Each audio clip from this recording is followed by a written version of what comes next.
Hello po sa lahat! Ngayon ay Monday, May 20, 2024. So umaga pa lang kami bumiyahe para papuntang school para ihatid yung estudyante. And then after school, dumiretso na ako sa grocery store para bumili ng kaunting dagdag pangangailangan namin para umagahan, pang breakfast. Tapos, pang snacks naman sa mga bata. So, ayan, pumili na ako dyan. Bumili ako ng hotdog. Tapos, ayan, crazy nuggets.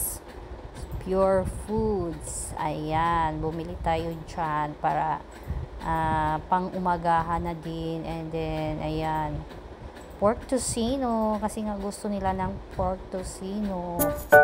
Madami talagang pwedeng pagpipilian dito. Iba't ibang klaseng hotdog nandyan. So, ayan, bumili din ako ng Shanghai and then nadaanan ko yung fish crackers. Ayan, malalaking fish crackers pero hindi ako bumili niyan. Bumili ako ng Eden cheese. Ayan, yung maliit lang kasi nga kakailanganin ko siya sometimes sa bread. So, ayan, pumunta tayo doon, malapit sa nagdi-display ng mga chicken. So, ayan yung mga hotdog din. Wow! Tapos, Virginia din na brand yung kanilang hotdog. Kaya lang pwede ka makabili doon ng tingi-tingi. Yung ilang piraso, bilhin mo, pwede. Ayan, madami din dilata dito. Kasi nga, yung ating sardinas ngayon, medyo mahal na talaga ng konti. So, ayan yung aking nabili. So, nandyan na ako sa counter para, ayan, magbayad na tayo. Para matapos na. And then, after ko sa grocery, pumunta ako doon sa itaas, sa may second floor, para tumingin-tingin na lang ng ibang mga items na, yun, parang window shopping na rin. So, ayan, may dami akong nakita doon. Madaming mga pagpipilian tayo na pwede sana, kaso lang wala tayong budget minsan. So, ayan, window shopping muna tayo.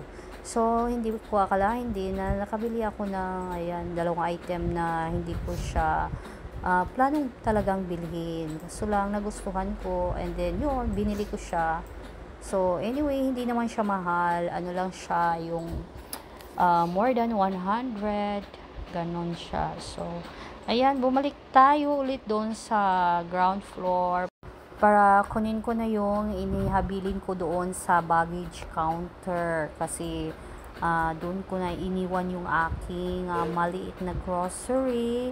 And then, pagkatapos, ayan, palabas na ako at sobrang init na talaga doon sa labasan. Bali, pauwi na ako pero kailangan ko pa dumaan doon sa school kasi nga need ko pa i-pick up yung aking estudyante. So, ayan, malapit na tayo sa school. So, ito na yung volleyball dito sa Dumaguete.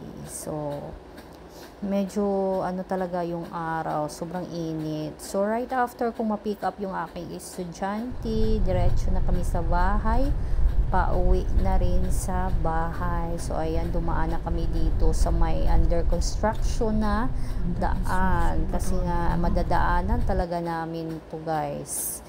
And, yan, medyo busy talaga ang daan kasi nga lunch time and then yan madaming lumalabas. Medyo mahaba talaga ang pila sa daan. Ayan, tingnan nyo, super haba talaga.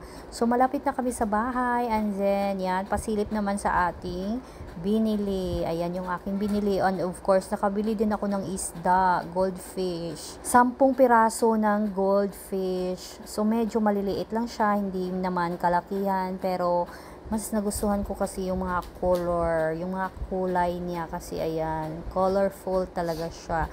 So, pandagdag to sa aking alagang mga isda. So, konti lang naman yung alagang isda ko kasi minsan may mamamatay din na hindi inaasahan. So, goldfish, pang yan, pampaswerte talaga kapag mag-aalaga ka ng isda. So, ayan, colorful. Lalo na kapag lumalaki yan. Naku, super. And yan yung ating konting grocery na binili. So, swak na yan sa amin. And yan, pasilip na yung aking dalawang items na nabili na rin. Nako, sa hindi ko inaasahan, nakabili talaga ako ng ayang Tupperware at saka yung isda na yan. So, siguro okay na din. At least, minsan lang naman. So, ayan, inilipat ko na sila sa aking aquarium. Yan yung aking aquarium dito sa bahay. Maliit lang talaga siya. Ayan. So, once a week ko siyang nililinis. And yan. Medyo madami-dami na sila kasi nga nakadagdag na ako ng 10 piraso ngayong araw. So, maganda sana kapag lalaki yung mga goldfish. Kasi nga, ang gaganda ng kanilang mga kulay. Thank you for watching po sa lahat. Bye!